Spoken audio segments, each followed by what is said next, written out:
Gracias, que Dios me los bendiga. Feliz sábado. Saludos a todos y que la paz de Cristo les acompañe. Estoy emocionado por seguir compartiendo esta línea de estudios, el gran mapa de la redención. Ya vamos por nuestra parte número 8 y bueno, hemos ido aprendiendo mucho verdaderamente.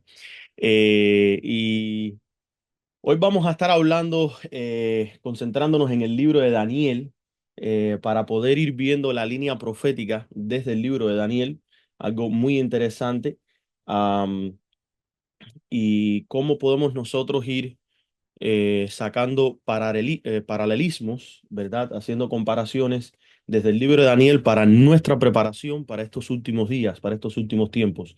Así que les pido por favor que se unan conmigo para tener unas palabras de oración, pedir la bendición de parte de nuestro Padre Celestial y bueno, le daremos comienzo al estudio. Vamos a orar. Oremos. Amante Padre que estás en los cielos, santificado sea tu nombre. Gracias Padre por las bendiciones que tú nos das. Y gracias porque tenemos la oportunidad de poder abrir las Sagradas Escrituras y poder aprender de tu palabra. Pedimos, Padre, que tú nos bendigas, que tú nos cuides y que nos des entendimiento y sabiduría para nosotros, al leer tu palabra, poder discernir las cosas que necesitamos para nuestra edificación espiritual. Te pedimos todas estas cosas en el nombre de tu Hijo amado, Cristo Jesús. Amén. Bueno, normalmente nosotros nos concentramos exclusivamente en el santuario, pero en el libro de Daniel no va a ser tanto internamente del santuario, sino más bien cosas que van sucediendo en forma de paralelismo con respecto al tema del santuario.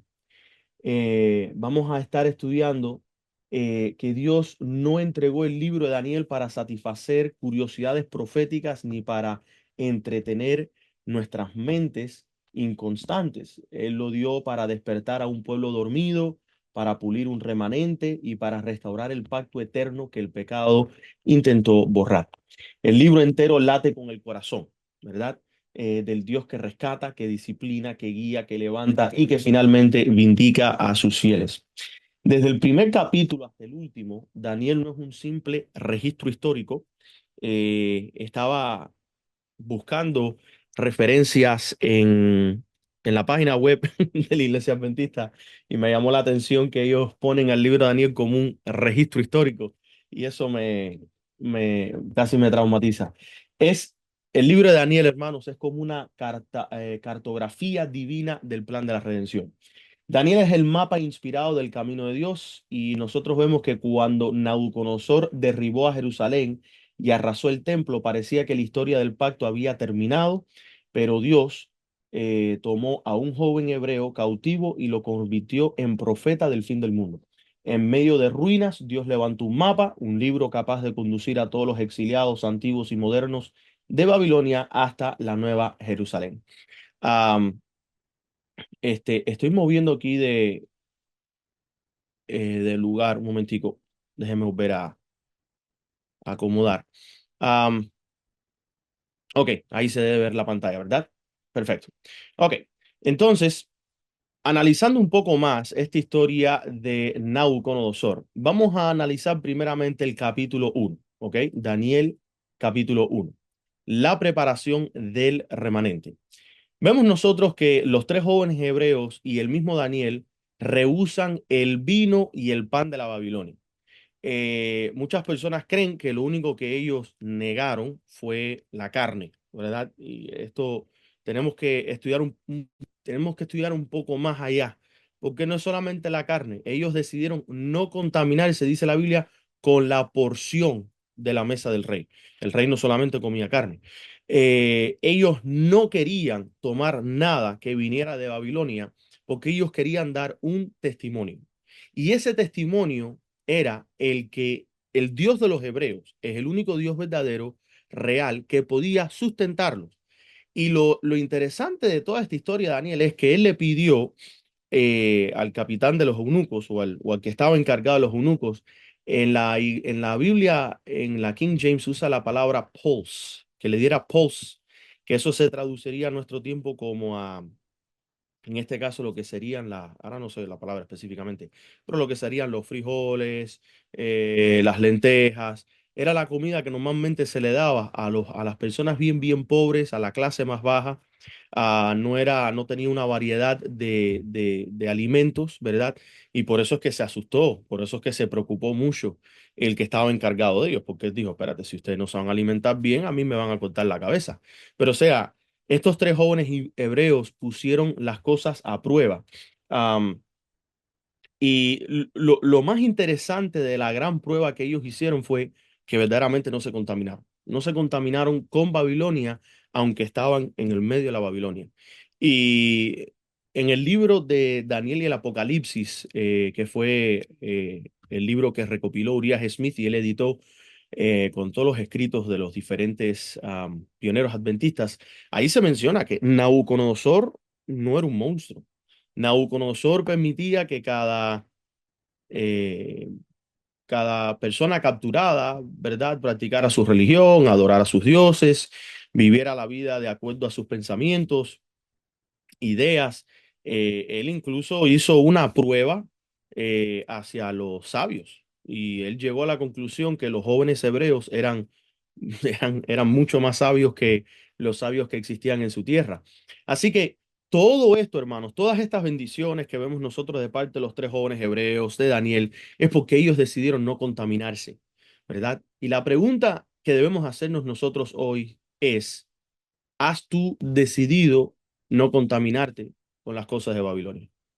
¿Has puesto tú en tu corazón no contaminarte con su ideología, con sus creencias, con sus enseñanzas, con sus ciencias, con sus pensamientos? ¿Estás tú dispuesto a decir, estoy dispuesto a entregarme al Señor de forma por fe para avanzar hacia adelante y mostrar de que mi Dios es un Dios real que puede fortalecer, que puede sostener? En el plan de la redención, esto se llama estar en el atrio. Es la separación del pecado. Es cuando nosotros reconocemos de que no podemos avanzar sin que Cristo sea el centro de la decisión que estamos tomando. Y hoy el remanente está rechazando, o debería de rechazar, pero voy a hablar como si fuera una existencia, como si fuera algo real. Hoy el remanente está rechazando el vino de la Babilonia. Aquí tengo puesto falsas doctrinas, pero también literalmente rechazamos el vino del mundo, las bebidas que hacen daño, sí, los líquidos que el hombre prepara que son de sabor para el hombre, pero que el remanente dice, no, no voy a contaminar mi cuerpo con esas cosas físicamente. Vemos nosotros que hoy el remanente rechaza el pan corrompido. Aquí tengo puesto la religión sin obediencia, pero también se refiere a lo que es la comida moderna que existe hoy, que si no es completamente sana, está llena de químicos, no está bien preparada, no está bien elaborada. O sea, no son alimentos que convienen al cuerpo, ¿verdad? Y hoy en día hay muchas cosas que no vienen de productos animales, pero siguen siendo tan dañinos o peor que dañinos que hasta muchos productos animales, porque son completamente productos falsos, inventados por el hombre en algún tipo qué sé yo, de laboratorio químico. O sea, hoy el remanente rechaza eso y dice, no, yo voy a vivir de lo que el Señor provee, yo voy a alimentar mi cuerpo de la forma apropiada, yo voy a cuidarme, ¿verdad? Porque esa es la responsabilidad que el Señor nos ha dado. Y por último, el remanente hoy rechaza la mesa del rey. ¿Qué representa la mesa del rey? Bueno, aquí yo tengo puesto compromiso con el mundo, pero eso también incluye todo aspecto de compromiso con nuestros propios cuerpos. Si nosotros estamos comprometiendo la salud de nuestro cuerpo por el paladar, si estamos comprometiendo la salud del cuerpo por, en este caso, nuestras propensidades o nuestros gustos que son dañinos. Todas estas cosas, hermanos, tienen que ser entendidas porque el remanente tiene que rechazarlas tanto en la vida espiritual como en el aspecto físico. Solo quienes rechazan estas cosas de Babilonia van a recibir la luz que sigue. Quiero compartir con ustedes estas siguientes citas de la sierva de Dios. Am, Creo que les va a parecer interesante. Y estoy leyendo de consejos sobre el régimen alimenticio en el capítulo Razones de la Reforma, página 39. Dice ella, Daniel no dudó por mucho tiempo. Decidió mantenerse firme en su integridad, fuera cualesquiera los resultados. O sea, él sabía que hay consecuencias, él sabía que se estaba exponiendo, pero él no quería participar del vino, del pan y de la mesa del rey. Y Daniel, y aquí ella está citando Daniel 1:8, y Daniel propuso en su corazón no contaminarse con la porción de la comida del rey, ni con el vino que él bebía. Hay muchos entre los profesos cristianos modernos que podrían concluir que Daniel fue demasiado escrupuloso y que podrían considerarlo estrecho y fanático. Creen que el asunto de comer y beber tiene demasiado poca consecuencia para exigir una posición tan decidida, una posición que comporta el probable sacrificio de toda ventaja terrenal. Pero los que razonan de esta suerte hallarán en el día del juicio que ellos se han desviado de los expresos requerimientos de Dios y han establecido su propia opinión como norma de lo que es correcto o incorrecto. Encontrarán que lo que les parecía sin importancia no es considerado así por Dios. Sus requerimientos deben ser obedecidos en forma inflexible. Los que aceptan y obedecen razones de la reforma, página 39, uno de sus preceptos porque resulta conveniente hacerlo, en tanto que rechazan otro porque su observancia requeriría un sacrificio. Rebajan la norma de la justicia y por su ejemplo inducen a otros a considerar livianamente la santa ley de Dios. Así dice el Señor, ha de ser nuestra regla en todas las cosas. Así que en el capítulo 1 nosotros estamos viendo de que Daniel, y esto incluye también a los tres jóvenes hebreos, estaban parados en el atrio haciendo la decisión de ser separados del pecado. Esta es la promesa a la cual habla el apóstol Pablo en Romanos capítulo 11, versículos 25 al 27, donde él menciona que Dios cumpliría su pacto. ¿Y cuál era el pacto que Dios había hecho? Quitaré el pecado de Israel. Israel será limpia. Israel será completamente sanada, ¿verdad? Sigamos avanzando al capítulo 2 de Daniel. Vemos nosotros la luz profética para los fieles. Cuando Daniel rechaza la contaminación, ¿verdad? De la porción del rey, Dios abre el entendimiento profético. Por eso es que el pueblo adventista, una de las cosas que era necesario que ellos hicieran era una reforma. Al ellos poder empezar a vivir de acuerdo a una reforma, Dios podía, en este caso, abrir el entendimiento profético. Y ojo, no es necesariamente de que si la persona no hace una reforma en su alimentación, no, Dios no puede iluminar su mente porque Dios no está limitado por las cosas de los hombres. El problema tiene que ver con el sistema de obediencia. Si nosotros somos desobedientes, Dios no puede mantener su espíritu en ti porque tú mismo estás agraviando a su espíritu, tú mismo lo estás rechazando. Y muchos hombres en la historia recibieron gran luz de parte de Dios, estando en la situación, en la posición que estaban, pero fueron avanzando hasta que llegaron a un punto y se estancaron. Y eso es exactamente el problema que nosotros encontramos en la reforma, tal como dice el hermano James White. Él dice, ¿cuál es el problema de la reforma? El problema de la reforma fue que pararon de reformarse. Si ellos hubieran seguido reformándose, Dios pudiera haber dado mucho más luz, pudieron haber avanzado. ¿Por qué entre tantos hombres grandes en la vino a llegar la luz con respecto a ciertas cosas en el tiempo de el movimiento adventista del séptimo día? Porque ellos empezaron a recibir luz, la luz contrajo a hacer reforma, ellos estuvieron dispuestos a hacer la reforma y empezaron a avanzar. Y ustedes noten que tomó alrededor de 27 años a 35 años para que el pueblo adventista empezara a predicar, entender, vivir, experimentar, escribir, explicar lo que era el tema de la reforma, que no solamente incluye la comida, sino que incluye 7 cosas más, aparte simplemente la alimentación, y el pueblo fue recibiendo luz y entendimiento profético hasta que llegó, ¿qué cosa? La apostasía en 1888.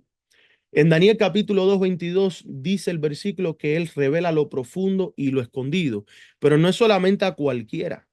Hay un proceso que Dios va dejando como, vamos a decir, pautas que uno tiene que ir siguiendo, y cada vez que tú alcanzas una pauta, cada vez que tú alcanzas un punto, cada vez que tú alcanzas digamos, cierto tramo, Él entonces, ¿qué cosa? Te va dejando saber más y te va dejando saber más. Y vamos avanzando y vamos creciendo.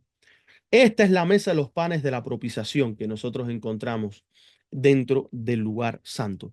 Esta es la porción que nosotros recibimos de parte de Dios cuando decidimos vivir por fe de acuerdo a su voluntad. El pan del entendimiento profético para un pueblo fiel. El plan de la redención siempre comienza aquí. Sale de la obediencia. La obediencia conlleva a recibir revelación. Tú eres obediente a los mandamientos de Dios. Dios ahora te da una revelación.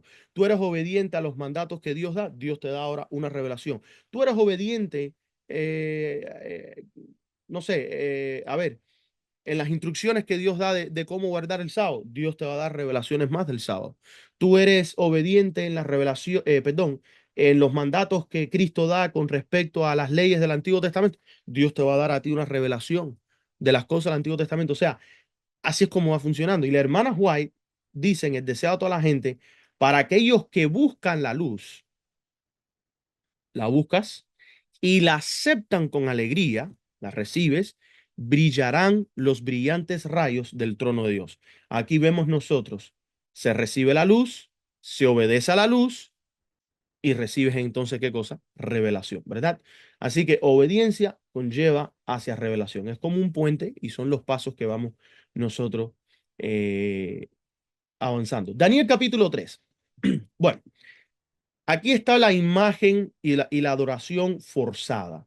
Vemos nosotros que Nabucodonosor, el imperio de Babilonia, levanta una imagen, ¿verdad? Todos deben de adorar esta imagen, el horno se enciende y vemos nosotros que esta es la crisis del lugar santo, la adoración verdadera versus la falsa adoración. Y esta escena es una escena que anticipa, ¿verdad? Lo que nosotros vamos a estar experimentando en Apocalipsis 13 y 14, donde nosotros vemos hay una imagen que es erigida, hay un decreto que sale hacia adelante, hay una adoración forzada, todos ricos y grandes, pobres, grandes y pequeños, ricos y pobres, ¿verdad? Todos serían forzados y siempre hay una separación de ese remanente fiel. Y vemos nosotros que los tres jóvenes hebreos son el modelo de Apocalipsis capítulo 14, versículo 12. Y aquí hay algo interesante. ¿Cómo fue que los tres jóvenes hebreos pudieron estar listos y preparados para poder enfrentar esta crisis? Porque ya desde antes ellos habían hecho una separación. Vamos a ir por los pasos para que se grabe bien. Ellos habían hecho una separación del pecado. Ellos decidieron no contaminarse con la porción, ni el vino, ni el pan, ni la mesa del rey, ¿verdad? De las cosas del mundo. Ellos decidieron no aceptar doctrinas falsas, no estar en una religión sin obediencia, no estar en compromisos con el mundo. Todo esto fue ayudándolos a ellos a avanzar en ser obedientes, van recibiendo más revelación, ¿verdad? Una conexión más íntima con Dios. Cuando llega el tiempo de la crisis, los jóvenes hebreos no tuvieron que pensarlo dos veces. Todo el mundo se arrodilló. Ellos dijeron, nosotros no nos vamos a arrodillar ni vamos a adorar eh,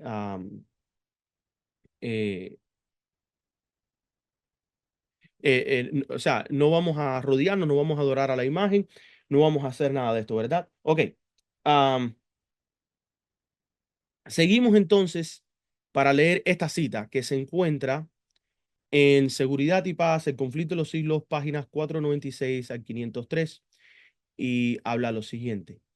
Cuando la observancia del domingo, y esto tiene que ver con nuestro tiempo, sea impuesta por la ley, porque hoy en día nosotros tenemos observancia del domingo que es impuesta por las iglesias, pero es cuando las iglesias conlleven al Estado y le digan, si tú no haces lo que nosotros queremos, te sacamos del poder y las iglesias prácticamente de una manera coaccionan. Recuerdan que todo el principio de Satanás viene a través de qué cosa? La fuerza, ¿verdad? Establecido por fuerza. Las iglesias establecen por fuerza que el Estado haga una ley y esa ley nos va a forzar a nosotros el mundo sea ilustrado respecto a la obligación del verdadero día de descanso, entonces el que transgrediere el mandamiento de Dios para obedecer un precepto que no tiene mayor autoridad que la de Roma, honrará con ello al papado por encima de Dios. Rendirá homenaje a Roma y el poder que impone la institución establecida por Roma. Adorará a la bestia y su imagen. Así que nosotros estamos viendo que el domingo tiene que ver con la adoración hacia la bestia y la imagen que levanta este país de la bestia, de esa primera bestia. Cuando los hombres rechacen entonces la institución que Dios declaró ser el signo de su autoridad y honren en su lugar lo que Roma escogió como signo de su supremacía, aceptarán el hecho, aceptarán de hecho el Yeser, signo. Sí. Yeser, disculpa, es que en este momento se te escucha muy bajito. No sé si el micrófono lo tienes lejos No, está aquí, o... lo tengo aquí delante de mí, Ah, pero bueno, por... sí, ahí sí te escuchamos súper bien, sino que ahorita se fue, mucho el audio, pero ahí sí, Ok, listo, gracias. ahí. El micrófono mío sube y baja, no sé por qué. Um, ok, este, esperemos que no vuelva a pasar. Ok, so, vemos nosotros que vamos a ir un poquito hacia atrás. Um, ok, estábamos hablando que cuando se vaya a transgredir el mandamiento de Dios para obedecer un precepto que no tiene mayor autoridad que la de Roma, honrará con ello el papado por encima de Dios y rendirán homenaje a Roma y el poder que impone la institución establecida por Roma, entonces se adorará a la bestia a su imagen. O sea, que aquellos que seguirán, en este caso, la institución del domingo, ¿verdad? Ellos estarán yendo en contra del mandamiento de Dios y así ellos terminarán adorando a la bestia y la imagen que este país ha levantado a la bestia. Sigue diciendo ella que cuando los hombres rechacen entonces la institución, que es el sábado, que Dios declaró ser el signo, la señal de su autoridad, y honren en su lugar lo que Roma escogió como señal o signo de su supremacía, aceptarán el hecho, aceptarán de hecho el signo de la sumisión a Roma. Cuando nosotros aceptamos el sábado, cuando nosotros aceptamos la ley de Dios, cuando nosotros aceptamos las instrucciones que Dios nos da, nosotros reconocemos que Dios es, en este caso, nuestro supremo, ¿verdad? Pero cuando nosotros aceptamos la porción del mundo, cuando nosotros aceptamos la mesa del mundo, cuando nosotros aceptamos el vino del mundo, nosotros nos sometemos a Roma, recibimos entonces la marca de la bestia. Y habíamos hablado que la marca de la bestia tiene que ver con adoración y que la marca de la bestia tiene que ver con carácter, tiene que ver con el carácter. Si nosotros aceptamos el carácter de Satanás, estaremos nosotros sometiéndonos a Roma y haciendo todo lo que Roma pide.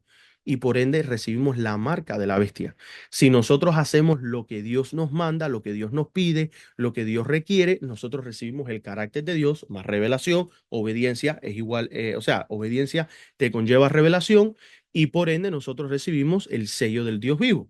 Dice aquí la hermana Juan, solo cuando la cuestión haya sido expuesta así a las claras ante los hombres, que sea predicado entre la verdad, entre el sábado y el falso sábado, que sería el domingo, ¿verdad? Dice ella que ellos hayan, cuando la cuestión haya sido expuesta así a las claras ante los hombres y ellos hayan sido llamados a escoger entre los mandamientos de Dios y los mandamientos de los hombres, será cuando los que perseveren en la transgresión recibirán entonces la marca de la bestia.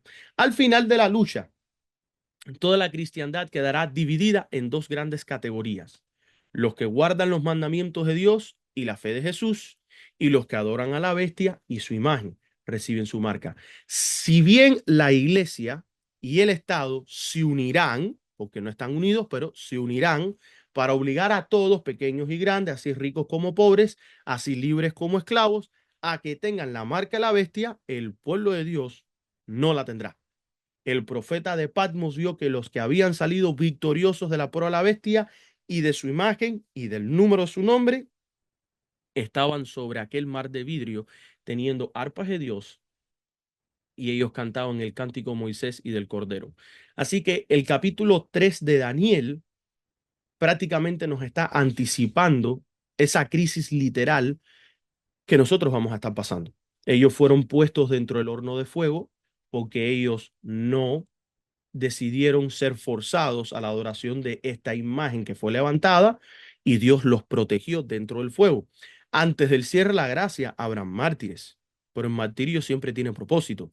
Pero una vez que se cierre la gracia, así como Dios protegió a los tres jóvenes hebreos de la muerte, todos los sellados serán protegidos y Satanás no los va a poder tocar.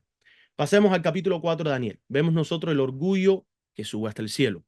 El rey se exalta, vemos nosotros que Dios lo humilla y hay un llamado que se nos hace a nosotros en Apocalipsis 18:5 porque sus pecados han llegado hasta el cielo. De la misma manera en que el orgullo de Nabucodonosor llegó hasta el cielo, de la misma manera los pecados hoy de la Babilonia han llegado hasta el cielo, queriendo decir que ya Dios, su paciencia ha sido qué cosa? Colmada. La paciencia de Dios tiene límites. Dios dice, ya no más, ya no más. He tenido mucha misericordia, he sido muy paciente, he esperado, pero ya es tiempo de actuar. La Babilonia moderna, Roma y sus hijas, repite esta misma historia de Nabucodonosor.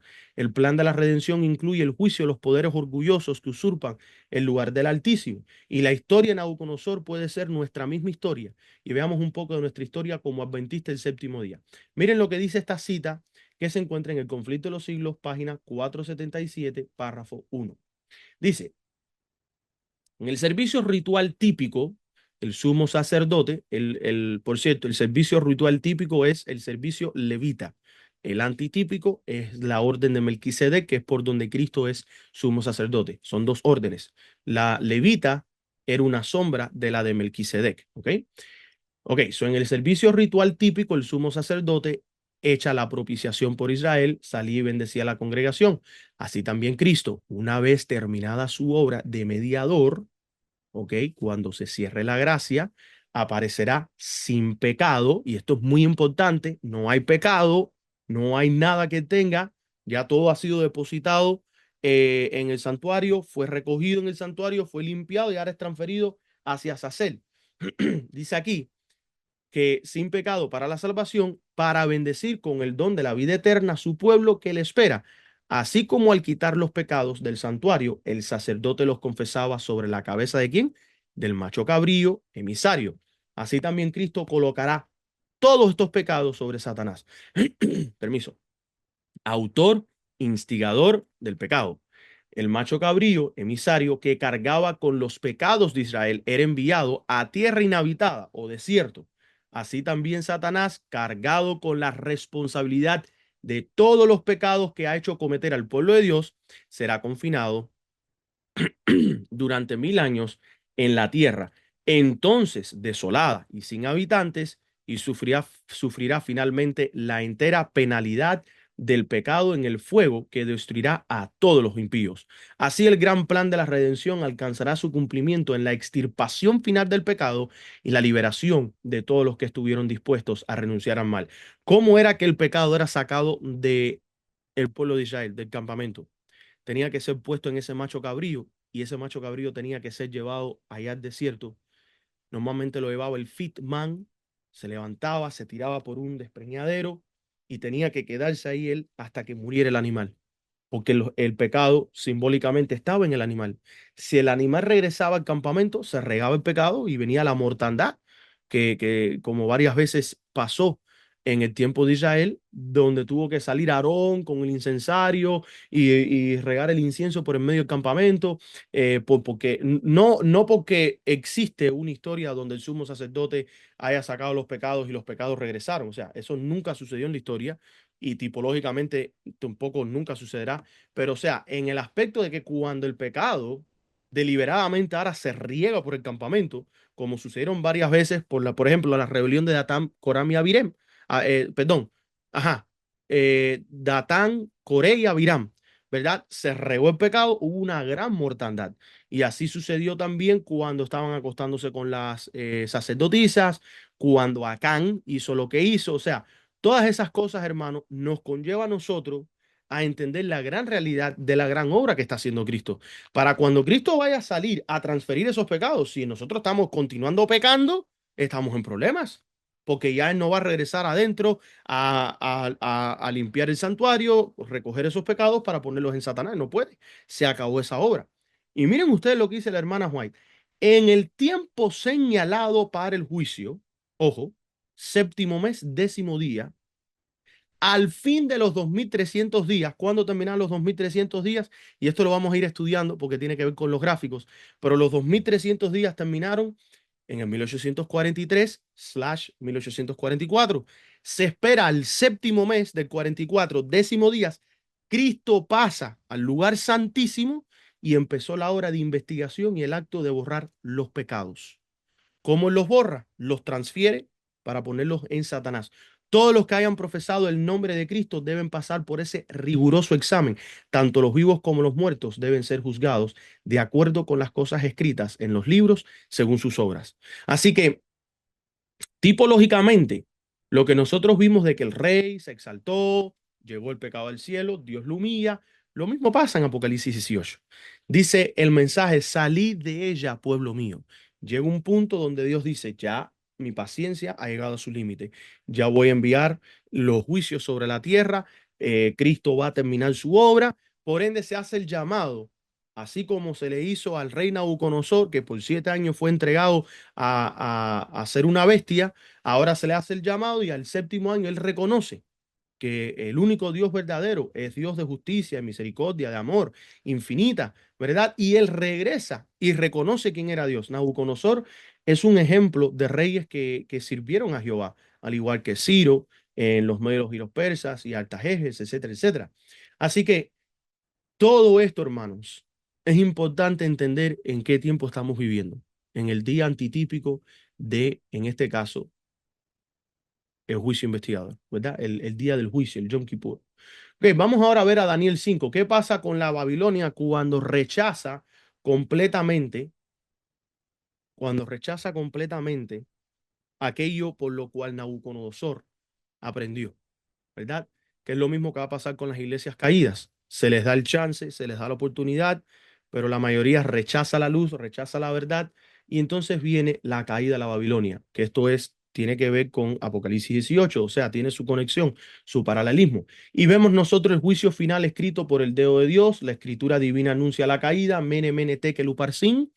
Daniel es llamado, ¿verdad? Y recomiendo mucho que vean el tema que mi padre hizo, titulado Los 7 tiempos o los tiempos de Belsasar.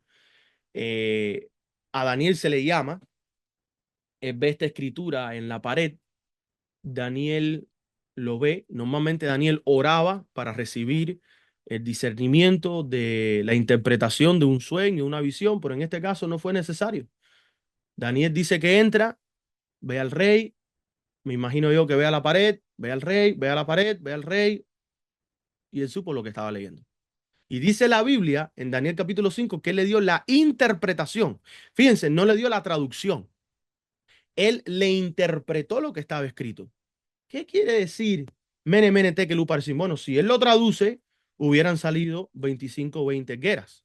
Eso fue lo que más o menos sería la traducción literal. Serían 1000, 20 y 500. ¿Ok? Eso es lo que representa Mene, Mene, Tekel, Uparsin. Son palabras en hebreos que representan divisas o pesos de, en este caso, lo que usaban los israelitas en el sistema del santuario. Y cuando él le da la interpretación, él dice, 25-20, juicio, fuiste pesado, fuiste hallado falto, y Daniel entendió en el momento de que el reino iba a Babilonia, iba a caer, y por lo tanto los medios y los persas esa misma noche tomaron a la Babilonia. Así que bueno, como estaba mencionando en otro tema por separado, vamos a estar hablando un poco más de esto, pero recomiendo el tema de los 7 tiempos de Belsasar por mi padre, que está en el Clamor de Medianoche. Ahora, el peso profético del juicio es algo interesante. En arameo, las unidades monetarias suman a lo que estábamos mencionando, que eran 2520 geras, ¿verdad? Que es un eco del juicio del pacto en Levítico 26. Y esto está conectado con los 144.000.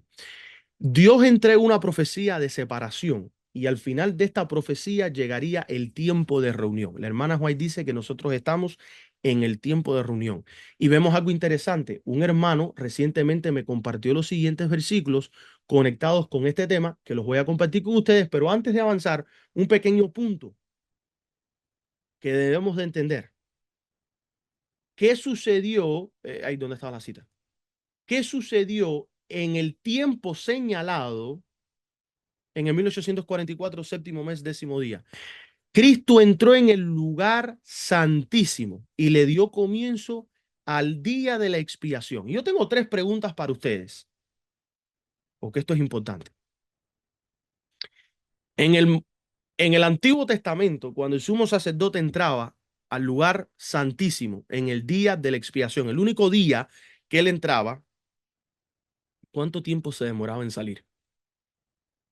¿Salía él en el mismo día? ¿O acaso el sumo sacerdote estaba allá adentro por días, semanas, meses? Se podía echar años. No, salía el mismo día.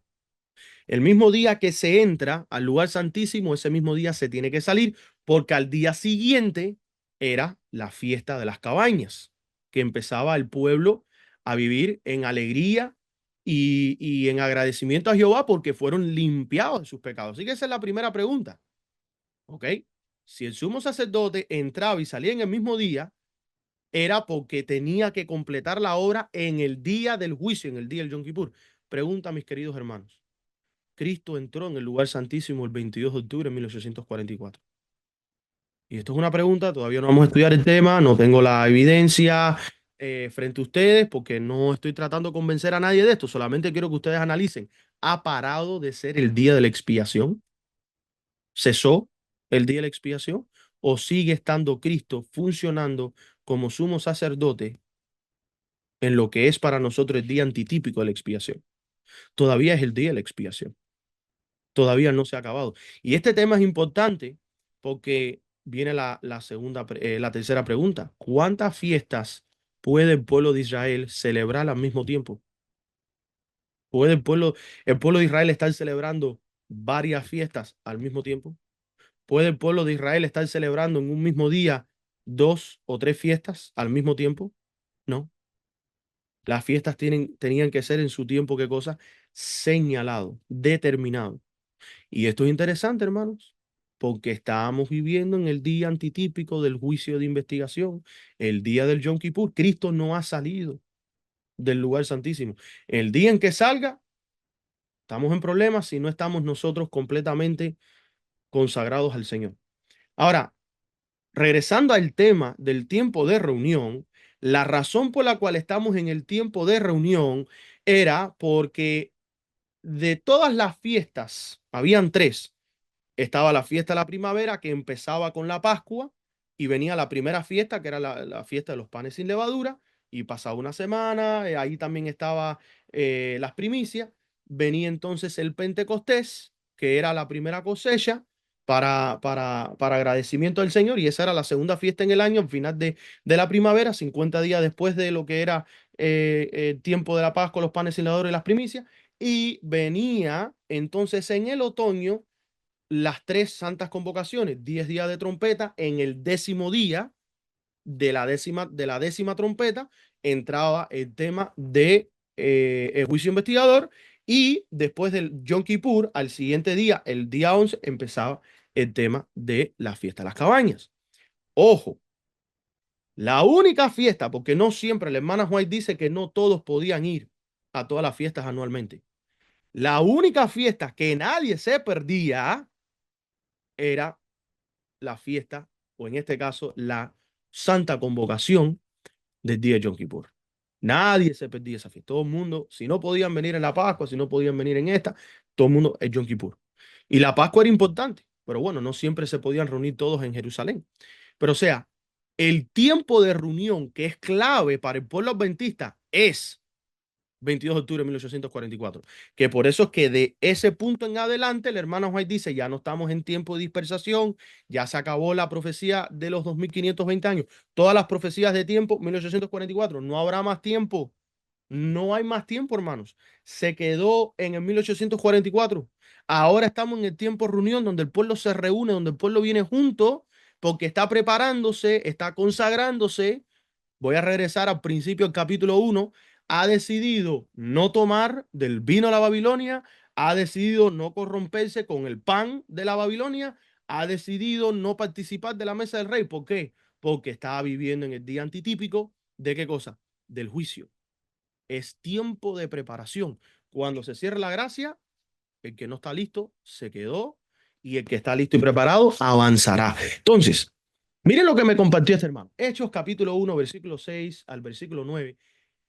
No lo había visto de esta manera, pero lo venía más o menos entendiendo de que los discípulos estaban haciendo mucha referencia hacia la profecía del tiempo de reunión, porque ellos desde los evangelios se va viendo el tema de los 490 años y la base de los 490 años tiene que ver con los 7 tiempos.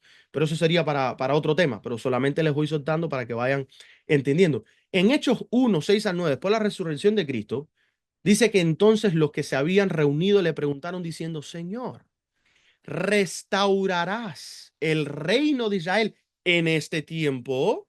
Porque ellos estaban hablando de la restauración del tiempo de Israel, porque Israel fue entregada a 7 tiempos de dispersación. Por eso es que en el 723 Samaria queda destruida, 677 el rey Manasés queda capturado, 457 vemos nosotros el edicto de la reconstrucción del templo, pero era todo para la preparación hacia Cristo, que iba a aparecer a mitad de la última semana, en el año 31, donde él muere en el 14 de Nisan. Entonces, él les dijo, no os toca a vosotros saber los tiempos o las sazones que el Padre puso en su sola potestad, pero recibiréis poder. Él les dijo, no va a ser en este tiempo, ustedes no van a entender estos tiempos ni los sazones que el Padre puso en su sola potestad. No obstante, van a recibir poder cuando haya venido sobre vosotros el Espíritu Santo y serán mis testigos en Jerusalén, en toda Judea, en Samaria. Qué interesante que son las dos cosas que llegaron a ser destruidas en el tiempo de la dispersación de Israel y hasta lo último de la tierra. Y esto es interesante. Los discípulos querían saber si había llegado el tiempo, pero ellos no habían recibido la luz con respecto a esto. Vemos nosotros en Romanos 11 lo que habla el apóstol Pablo, porque no quiero, hermanos, que ignoréis este misterio para que no seáis arrogantes en cuanto a vosotros mismos. ¿Qué ha acontecido a Israel? Endurecimiento en parte. ¿Por qué ha acontecido Israel en endurecimiento? Porque Dios endureció con todas las apostasías, con todas estas cosas, Dios los entregó. Y eso es lo que está en Levíticos 26. Si tú no te adhieres, si tú no sigues, si tú no me escuchas, si tú no me obedeces, te voy a entregar 7 tiempos y después 7 tiempos más. ¿Y a qué cosa era? Dispersación. Dice, hasta que haya entrado la plenitud de los gentiles, fíjense ustedes, y luego todo Israel será salvo, como está escrito, vendrá de Sión el libertador que apartará de Jacob la impiedad. En otras versiones dice que limpiará a Israel de pecado. Esa profecía que apartará de Jacob la impiedad o que quitará de Israel el pecado tiene que ver con el tiempo de reunión de los 144,000. Tiene que ver con el cumplimiento que al final del tiempo señalado, Cristo pasaría al lugar santísimo, haría expiación, Israel quedaría limpio de pecado y ahora nosotros. Perdón, el versículo sigue, ajá, que apartará a Jacob la impiedad y este será mi pacto con ellos cuando yo quite sus pecados. Perfecto, ahí estaba. Pensé que esta versión estaba mala, no sé. Me parece que me puse nervioso. Pero o sea, claramente esta es la promesa del Señor, hermanos. Y es que Cristo iba a pasar al lugar santísimo para limpiarnos a nosotros, pero por eso es importante ahora nosotros no contaminarnos con la porción del rey, con la mesa del rey, con el pan del rey, con el vino del rey. Dios marca la caída de Babilonia con el mismo patrón profético del pacto quebrantado que con Israel. Cuando Israel quebrantó su pacto, Dios los entrega a un juicio profético. Cuando Babilonia se olvidó de quién era Dios y usó sus utensilios y las cosas, ellos fueron contados, ellos fueron pesados, fueron hallados faltos y ahora fueron divididos. La caída repentina de Babilonia en Daniel 5 es el tipo del cierre de la gracia para el mundo entero. Cuando tú estés leyendo la historia de Belsasar, hermanos, te está hablando del cierre de la gracia. Y Daniel es un representante de los 144,000. Y los 144,000 serán llamados cuando empiecen a caer estos juicios. Y les preguntarán, ¿por qué está pasando estas cosas? Los 144,000 no van a necesitar orarle al Señor en ese momento, porque ellos han estado preparando. Y ellos van a discernir y van a dar la interpretación de estos juicios. Fuiste pesado, fuiste hallado falto y ahora has sido entregado a juicio. Belsasar estaba tomando, bebiendo, comiendo, orgías, contaminación, tanto sexual como inmoral. Y en esa misma noche se cerró la gracia. Y Cristo lo dice, yo vendré como ladrón en la noche. Nadie sabe. Cuando Cristo en el lugar santísimo hace la última oración, hace el último pedido, toma el incensario, sale, tiene el incensario en la mano, suelta el incensario, sale hacia afuera y se viste del arcángel Miguel. Daniel 12:1. Y Miguel se levanta para estar de parte de su pueblo. Hermanos, eso es lo que va a suceder un día. Se va a cerrar la gracia. Lo que sucede con Babilonia es que queda entregada en manos impías. Lo que sucede con Israel, ella recibe la promesa de ser reunida y salvada. 12,000 por cada tribu. No dañes ni la hierba ni los árboles, Apocalipsis capítulo 7, hasta que no hayan sido sellados nuestros siervos, los siervos de Dios, en la frente.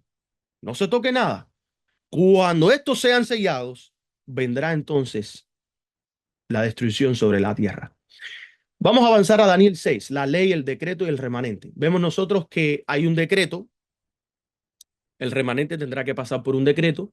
Daniel ora, la ley falsa se impone, el foso de la prueba se abre. Tiempo de angustia como nunca jamás alguien lo había visto. ¿Alguna vez te has imaginado estar en un foso de leones con leones hambrientos? Dime si eso no es un tiempo de angustia. Nada más de pensar en el pensamiento de estar en un foso con un león que no tenga hambre, ya es una angustia. Imagínense ustedes, foso de leones, que ellos los mantenían hambrientos para que cuando entrara el que entrara, no quedara ni un hueso. Hermanos, esta escena es el tipo perfecto del decreto dominical. El decreto dominical no es el foso de los leones. El decreto dominical es la falsa ley que no va a permitir la verdadera adoración, perdón. Daniel oraba 3 veces al día frente a la ventana porque era parte de la verdadera adoración. Vemos nosotros que el foso se abre, él es echado dentro del foso. Antitípicamente hoy la ley dominical será esa ley, no nos van a permitir adorar a Dios en el verdadero sábado, en el verdadero día. ¿Y qué es lo que va a hacer? Se va a abrir el foso. ¿Cuál es el foso? Persecución, decreto de muerte. Seremos entregados, ¿verdad? En cárceles, seremos maltratados, hasta torturados. Algunos serán torturados. Una ley hecha para destruir al fiel, un remanente que sigue orando al Dios del cielo, una liberación sobrenatural. Si Dios no pone su mano sobrenatural, nosotros no vamos a ser protegidos de de ese gran tiempo de angustia. Dice la hermana White que aparecerán ángeles con forma de soldados. Que tú te imaginas hoy en día, un hombre con espada. Eso es un soldado en el tiempo antiguo. Dicen que se aparecerán ángeles conforme soldados. Imagínense ustedes, el ángel no se va a aparecer de 5 pies y parece que pesa 180 libras. Y no, ese ángel se va a aparecer de manera, como decimos los cubanos, con todos los hierros. Ahí no va a haber quien se pueda meter contra los fieles porque están siendo protegidos. Así como el ángel se apareció en el foso de Daniel, perdón, el foso de los leones donde estaba Daniel, y qué le hizo a las bocas de los leones. Hizo así, mire, le cerró la boca. No pueden tocar a Daniel, no nos van a poder tocar a nosotros. La ley humana desafía la ley divina, pero el Dios del pacto vindica a sus siervos. La profecía ya ha profetizado que nosotros vamos a ser salvados porque hemos sido reunidos. Ahora, hablemos de la ley y lo que pasa con el decreto dominical. ¿Cómo es diferente a las leyes de Dios? Cristo y la ley. David dice, la ley de Jehová es perfecta. Salmos 19:7. Hace ya mucho que he entendido tus testimonios, que para siempre los has establecido. Salmos 119 y versículo 152. Y Pablo testifica, la ley a la verdad es santa y el mandamiento santo, justo y bueno. Romanos 7:2. Ahora, dice la sierva del Señor que como supremo legislador del universo, Dios ha ordenado leyes no solo para el gobierno de todos los seres vivientes, sino de todas las operaciones de la naturaleza. Por eso es que en Romanos capítulo 11 nos habla a nosotros, o capítulo 2 ahora se me olvidó, nos habla a nosotros de respetar las leyes, incluyendo las leyes del gobierno, mientras no se pongan en oposición a la ley de Dios. Dios es quien ha creado el orden. Donde ustedes vean orden, Dios ha bendecido. Si no hay orden, Dios no ha bendecido. Todo, ya sea grande o pequeño, animado o inanimado, está bajo leyes fijas que no pueden ser desdeñadas. No hay excepciones en estas reglas, pues nada de lo hecho por la mano divina ha sido olvidado por la mente divina. Sin embargo, al paso que todo lo que hay en la naturaleza es gobernado por la ley natural, solo el hombre, como ser inteligente, capaz de entender sus requerimientos, es responsable ante la ley moral. Solo al hombre, corona de la creación divina, Dios ha dado una conciencia que comprende las demandas sagradas de la ley divina y un corazón capaz de amarla como santa, justa y buena. Del hombre se requiere pronta y perfecta obediencia. Sin embargo, Dios no lo obliga a obedecer, queda como ser moral libre. Y hermanos, antes de seguir leyendo, analicemos que de acuerdo a lo que estábamos leyendo no hace mucho, dice la hermana White que hasta que todos no hayan sido enseñados de que tienen que escoger entre la ley de Dios y la ley de los hombres, no se va a culminar esta crisis. Tenemos que hablarle a los hombres de que ellos son responsables de guardar la ley divina. El que no guarda la ley divina, bueno, recibirá castigo. Son pocos los que comprenden el tema de la responsabilidad personal del hombre. Sin embargo, es un asunto de máxima importancia. Todos podemos obedecer y vivir o podemos transgredir la ley de Dios, desafiar su autoridad y recibir el castigo consiguiente. De modo que a cada alma le incumbe decididamente la pregunta, ¿obedeceré la voz del cielo, las 10 palabras pronunciadas en el Sinaí, o iré con la multitud que pisotea esa ígnea ley? Para los que aman a Dios será la máxima delicia observar los mandamientos divinos y hacer aquellas cosas que son agradables a la vista de Dios. Pero el corazón natural odia la ley de Dios y lucha contra sus santas demandas. Los hombres cierran su alma a la luz divina, rehusando caminar en ella cuando brilla sobre ellos. Sacrifican la pureza del corazón, el favor de Dios y su esperanza del cielo a cambio de la complacencia egoísta o las ganancias mundanales. Dice el salmista, la ley de Jehová es perfecta. Cuán maravillosa es la ley de Jehová en su sencillez, su extensión y perfección. Es tan breve que podemos fácilmente aprender de memoria cada precepto y sin embargo tan abarcante como para expresar toda la voluntad de Dios y tener conocimiento no solo a las acciones externas, sino a los pensamientos e intenciones, los deseos y emociones del corazón. Las leyes humanas no pueden hacer esto. Solo pueden tratar con las acciones externas. Un hombre puede ser transgresor y sin embargo puede ocultar sus faltas de los ojos humanos. Puede ser criminal, ladrón, asesino o adúltero, pero mientras no sea descubierto, la ley no puede condenarlo como culpable. ¿Quién condena al hombre en la tierra en el sistema judicial? La ley. La ley de Dios toma en cuenta los celos, la envidia, el odio, la malignidad, la venganza, la concupiscencia y la ambición, 7 cosas que agitan el alma, pero que no han hallado expresión en acciones externas porque han faltado la oportunidad, aunque no la voluntad. Y se demandará cuenta de esas emociones pecaminosas en el día cuando Dios traerá toda obra a juicio juntamente con toda cosa encubierta, sea buena o sea mala. ¿Quién va a dar el castigo de parte en este caso, el sistema judicial del cielo? La ley divina de Dios. Es la que requiere y es la que demandará y es la que va a entregar. La ley divina de Dios. En el capítulo 7, Daniel 7, vemos el juicio, la sentencia contra el cuerno pequeño. Aquí vemos que el plan de la redención entra dentro del lugar santísimo. Dice que el juez se sentó y los libros fueron abiertos. El cuerno pequeño que cambió la ley, persiguió a los santos por 1260 años, es juzgado. El juicio es a favor de los santos. El trono del Padre resplandece. El Hijo del Hombre recibe el dominio. Todo esto está sucediendo para beneficio del pueblo de Dios, mientras que el cuerno pequeño por perseguir a los santos queda juzgado y vemos que Dios les entrega juicio a través del tema de las trompetas. Los libros del cielo en los cuales están consignados los nombres y los actos de los hombres determinarán los fallos del juicio. El profeta Daniel dice que el juez se sentó, los libros se abrieron. San Juan, describiendo la misma escena en el Apocalipsis, agrega: y otro libro fue abierto, el cual es el de la vida, y fueron juzgados los muertos por las cosas que estaban escritas en los libros según sus obras.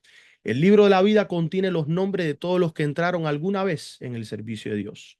Delante de Dios está escrito un libro de memoria, en el cual quedan consignadas las buenas obras de los que temen a Jehová y de los que piensan en su nombre. Sus palabras de fe, sus actos de amor están registrados en el cielo. A esto se refiere Nehemías cuando dice, acuérdate de mí, oh Dios mío, y no borres mis obras piadosas que he hecho por la casa de mi Dios. Por cierto, esto es una cita que está en el Conflicto de los Siglos, página 534. Empezó aquí. ¿Ok? Seguimos leyendo. La obra de cada uno pasa bajo la mirada de Dios y es registrada e imputada ya como señal de fidelidad, ya de infidelidad.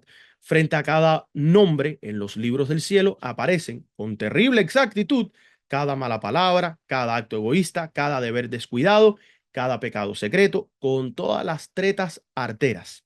Todo el más profundo interés manifestado entre los hombres por los fallos de los tribunales terrenales no representa sino débilmente el interés manifestado en los atrios celestiales cuando los nombres inscritos en el libro de la vida desfilen ante el juez de toda la tierra.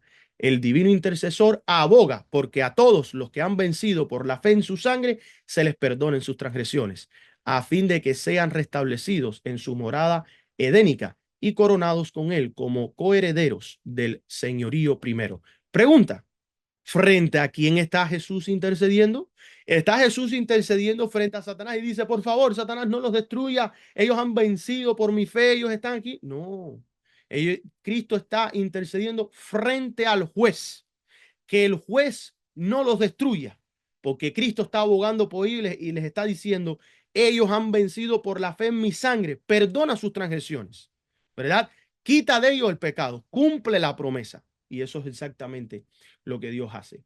Daniel 8, vemos nosotros la purificación del santuario hasta 2300 tardes y mañanas y el santuario será purificado. Primeramente se termina las 2300 tardes y mañanas, pausa, y después de que se termine esa profecía, el santuario será purificado.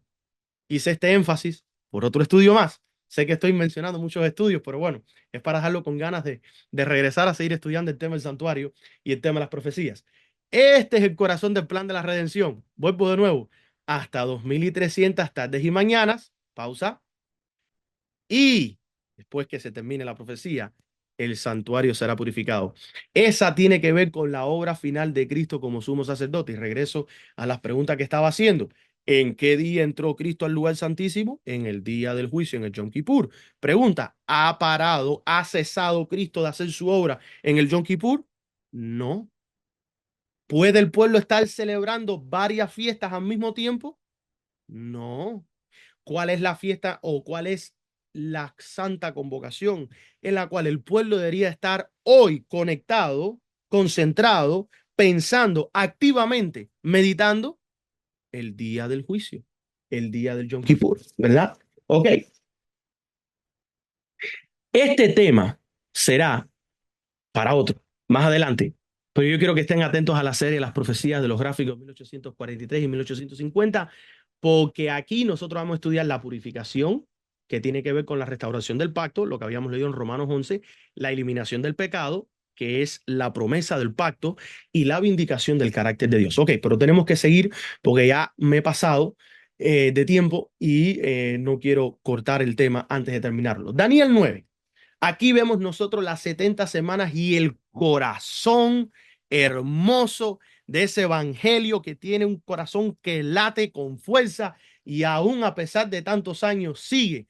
Es más, hoy tiene más fuerza que el día de ayer. Lo vamos a poner de esa manera. Las 70 semanas, hermanos, son un fractal del plan de la redención.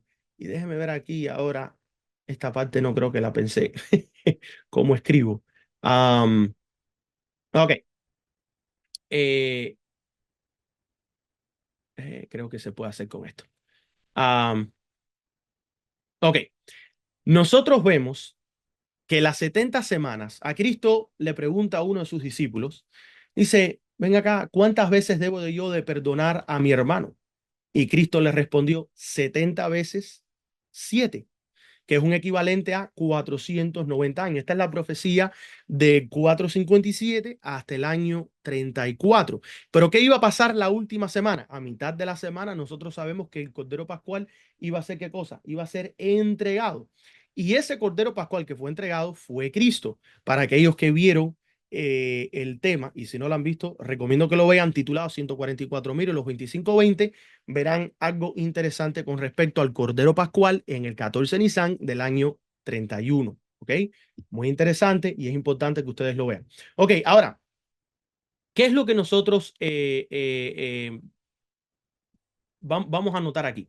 Y pueden poner busquen un papel o en sus teléfonos para que ustedes tengan esto.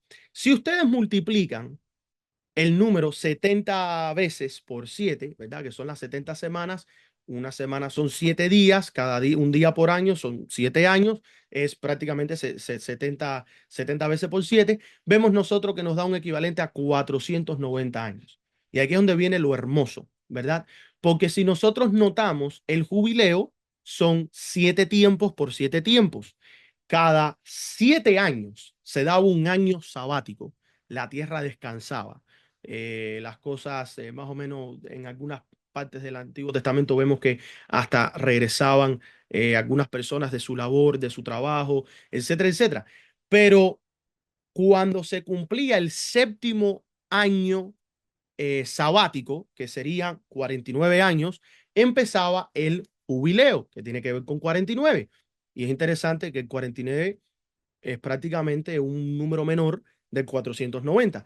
Y para que ustedes vean cómo se conectan, si tú multiplicas 490 años por 360 días, ¿cuántos días existen en un año bíblico? 360 días. El número que te va a dar son 176.400 días. Y si tú multiplicas 49 años, que es lo que conlleva el tiempo de un jubileo, ¿verdad? Porque del año 49 al 50 empezaba el cumplimiento jubileo y en el 50 se cumplía en el jubileo. 49 años por 360 días son 17.640, un número más pequeño porque le falta un cero. Tienen la misma base numérica. Divide ambos números, 176.400 por, en este caso, 25/20, te saldrán las 70 semanas. Divides 17.640 por, en este caso, los 7 tiempos, te saldrán los 25/20. O sea, el número perfecto del pacto es 7. 7 es equivalente a 25/20. 25/20 es equivalente a juicio. Por eso es que Daniel 5 está conectado con el cierre de la gracia. Daniel 5 está conectado con el tiempo del fin. Lo estoy buscando. ¿Ok? Tiene que ver con el juicio, el peso profético del juicio. Vemos nosotros que se aplica algo bastante al tiempo de Cristo. Y, vamos a seguir avanzando en esto. El número del pacto 70 está incrustado en la matemática profética del juicio y la misericordia. Un tiempo de dispersación. Y ahora, como dice la hermana White, estamos dentro del tiempo de la reunión, donde se cumplirá la promesa que Dios va a extirpar el pecado de Israel. Estamos en el tiempo de reunión. No se pierdan los próximos estudios. Seguimos entonces. El clímax del capítulo 9 es Cristo crucificado. Por eso es que yo digo que las 70 semanas es el corazón del evangelio. ¿Por qué? ¿Qué sería el evangelio si Cristo no cumple la profecía? En el día apuntado, 14 de Nisan, en el año que la profecía había profetizado, que para colmo tiene que ver con los 490, con el 25/20, con todo. O sea, y a la mitad de la semana hará cesar el sacrificio y la ofrenda. Ya no más sangre, ya no más sacrificio, ya no más tener que llevar un corderito y tener que matarlo. Ya Cristo ha sido crucificado, ya Cristo ha cargado con nuestros pecados, ascendió al lugar santo, sirvió su servicio dentro del lugar santo, y para nosotros como adventistas dentro del tiempo de reunión hemos sido convocados a la santa convocación del día del Yom Kippur. ¿Y qué está sucediendo actualmente? Estamos esperando que nuestro Señor salga y se vista con las ropas del arcángel Miguel. Aquí vemos nosotros que el 25/20 es cristocéntrico. Cristo es el Cordero 25/20. Una vez más, vayan a ver el tema de los 144.000 y los 25/20 si no lo han visto para que entiendan lo que estoy diciendo. El Cordero que sella, cumple el pacto, no más sangre, no más sacrificio. Solo Cristo. Ese es el corazón del Evangelio. Desde el año 27 antes de Cristo al año 31 pasaron 1260 días, 2 sacrificios diarios, uno en la mañana, uno en el atardecer, y en el 14 de Nisan, ¿verdad? En ese día, 1260, 3 años y medio después de su bautismo, vemos nosotros que a las 3 de la tarde, el cordero que iba a ser sacrificado, que era el cordero número 2520, escapó. ¿Y quién fue quien murió en la cruz en ese momento? Fue Cristo. Cristo cumplió o en este caso, Cristo es el Cordero 2520, ¿verdad? Que fue sacrificado en la cruz. Cristo es el Cordero que cargó toda la historia profética del pacto en un solo acto de expiación.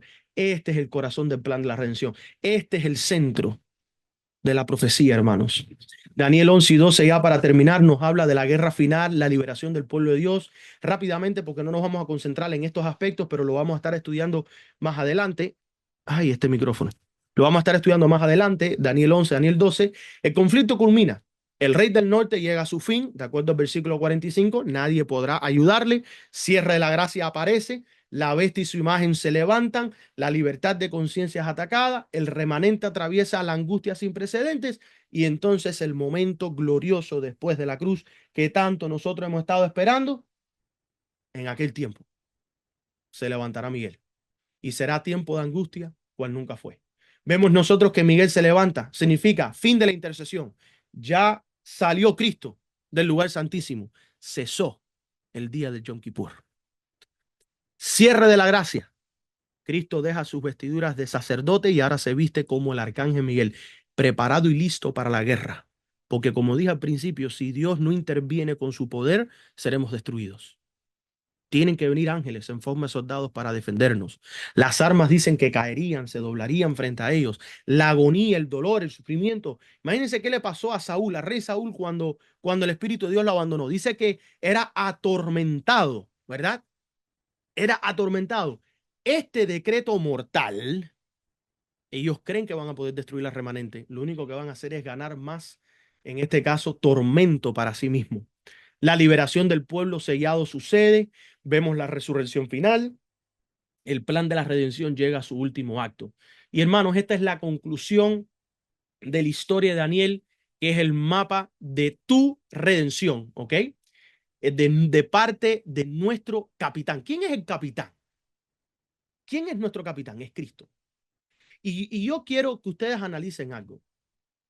Muchas veces nos concentramos tanto en nosotros que no reconocemos a Cristo.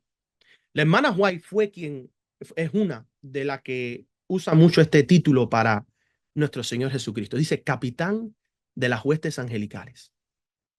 Y aunque el libro de Daniel nos habla a nosotros sobre el plan de nuestra redención en forma de conmemoración, de respeto y de gran reconocimiento hacia nuestro Cristo, hacia nuestro Redentor, esta, cuando ustedes lean Daniel, díganle, Señor, aquí está la historia de tu profeta Daniel, que es el mapa de tu redención, capitán, el capitán de las huestes. Cada capítulo de Daniel es un peldaño en la escalera del pacto. Por ejemplo, nosotros vemos la preparación. ¿Quién hace la preparación en nosotros? Nuestro capitán. Cuando somos obedientes, aprendimos que la obediencia trae revelación. ¿Quién da la revelación? Nuestro capitán. Cuando nosotros adoramos al único Dios verdadero y somos transformados de imagen en imagen, 2 Corintios capítulo 3, versículos 17 y 18, ¿quién hace esto en nosotros? Cristo en vosotros, la esperanza de gloria, nuestro capitán. Juicio, ¿quién está cumpliendo, terminando la obra de juicio? Nuestro capitán. ¿Quién está purificando a su pueblo? Nuestro capitán. ¿Quién va a dar la liberación? Nuestro capitán.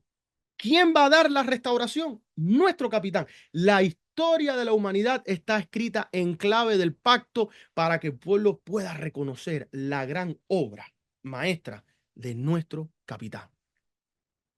Cristo es el centro de todo el calendario de redención. El santuario es el GPS profético para estos últimos días, hermanos.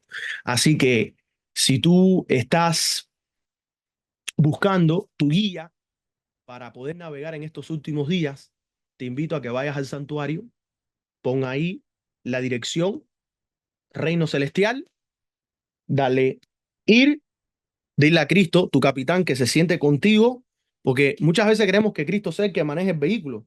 Cristo no te obliga, pero Cristo quiere ser tu copiloto. Cristo dice, siéntate a mi lado, ¿verdad? Toma el volante, yo te guío. Así que toma el volante de tu vida, toma tu decisión. Invita a Cristo a que sea tu copiloto, que te diga las direcciones, cómo hacer las cosas, a dónde ir. Pon ahí en el GPS la dirección, pon el reino celestial, dale ir y escucha la voz del Espíritu del Señor que te va guiando. Gira a la izquierda, gira a la derecha, frena, dale para aquí, dale para allá. Y hermanos, vas a llegar al cielo porque así la profecía lo ha profetizado. Y la profecía se ha estado cumpliendo. ¿Por qué ahora pensar de que no se va a cumplir? Que Dios me los bendiga, que la paz de Cristo los acompañe. Gracias por escuchar octava entrada del Gran Mapa de la Redención, un poco diferente a lo que hemos estado estudiando, pero me parece que era altamente necesario, ¿verdad? Para nosotros poder estudiar, ir aprendiendo todas estas cosas preciosas y hermosas que se encuentran en la Biblia. Y por favor, recuerden, hermanos, déjenme parar de compartir la pantalla. Ok, recuerden, hermanos, es necesario cada vez que nosotros veamos la vida, que podamos nosotros ver y entender y que podamos nosotros reconocer que Cristo es nuestro capitán. Y sí, Dios nos está restaurando a nosotros y es la redención hacia nosotros. Pero ese es el plan maestro de nuestro capitán que él ha ejecutado con una perfección. Es más, vamos a removerlo como capitán. Él es el cirujano que ha hecho la cirugía más grande que alguna vez haya existido en este mundo con una precisión tan perfecta que yo creo que la palabra perfecta se queda corta en comparación a la grandeza de nuestro Dios. Así que Dios te bendiga, muchas bendiciones, gracias por compartir y estar aquí en esta mañana y vamos a terminar con unas palabras de oración. Vamos a terminar con unas palabras de oración. Oremos. Amante Padre que estás en los cielos, santificado sea tu nombre. Gracias, Padre, por todas las bendiciones que tú nos das. Y por este tema tan precioso que podemos ver que tú has estado al control de todo, al control de todo, Padre. Y eso es lo que nosotros necesitamos, que tú estés al control de nuestras vidas, que tú seas el capitán de nuestras vidas, que eh, podamos nosotros recibir tu espíritu, tu guía. Padre, perdona nuestras faltas y nuestros pecados. Estamos y sabemos que estamos en el día de la expiación. Ayúdanos, ayúdanos, Padre. No hay nada bueno en nosotros, ni pedimos estas cosas porque hay méritos en nosotros, pero nos acercamos al trono de la gracia con la plena convicción que tu Hijo Cristo Jesús es nuestro abogado y Él está intercediendo y Él nos ha dado su espíritu. Padre, tú lo has enviado para que pueda habitar en nosotros y se pueda cumplir tu pacto, tu promesa, tu profecía, que tú quitarás el pecado de Israel. Israel será restaurada. 12,000 por cada tribu, 144,000 hombres que te van a representar, hombres que van a estar de parte de la verdad, aunque se desplomen los cielos. Te pido, Padre, que me des las fuerzas y si es tu voluntad, que todos los que estamos presentes podamos ser parte de ese gran número especial que vindica tu carácter. Te lo pedimos todo en el nombre de Jesús. Amén y amén.